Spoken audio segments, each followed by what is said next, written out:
Hey, thanks for joining me today. My name's Amir. Today, I want to show you a little bit about what a baseline financial plan looks like, just so you have it, so you can kind of compare it. I think a lot of people come to me and they don't know what a financial plan is or what a financial planner does. And so I thought, let me just show you.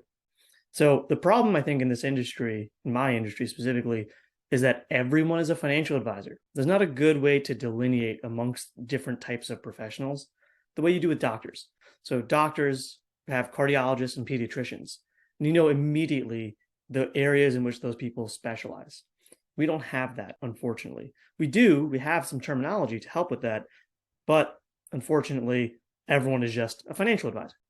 So if you look at banking institutions or investment institutions, that is their core competency. It's wealth management, it's investment management, and you are getting investment advice. So I very routinely meet people who tell me, I don't need to talk to you. I have a financial advisor. And I said, well, what do you talk about? And they say, oh, we talk about my portfolio. What else would we talk about? I say, well, what about how much should you put down on your house? Or whether or not you should refinance? Or what do you do when your car breaks down? Or how much should you budget for? Or how do you send your kids to college? Or what's an appropriate amount to spend this year on your family vacation?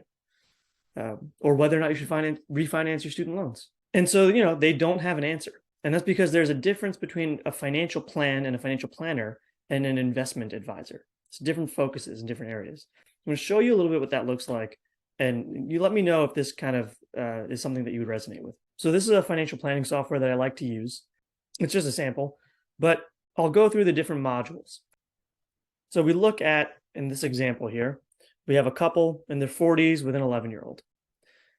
They have living expenses that are spread across, transportation, utilities, groceries, going out to eat, traveling, shopping, spending money on their kids, around $4,500 a month. They save as well. The wife puts 4% into her 401k. The husband puts 3% in their 401k. And then on top of that, they save an additional $10,000 a year in their taxable investment accounts. You could call that a Fidelity account, a Vanguard account. It's, roughly $800 a month. The wife makes $100,000. The husband makes $80,000 a year. And we assume they'll get some kind of estimated Social Security in retirement. And they have goals. The wife wants to retire at 60. The husband says he'll retire at 67. They want to increase their standard of living a little bit in retirement. We assume that they will have some healthcare costs when they retire. We're not accounting for any kind of long-term care here, but that doesn't mean that they won't have that issue, that they'll need someone to come to the house to take care of them or actually go to a facility. They have a condo now and they want to buy a bigger house. They want to upsize because they're thinking about, potentially being in a nicer neighborhood or being in a better school district.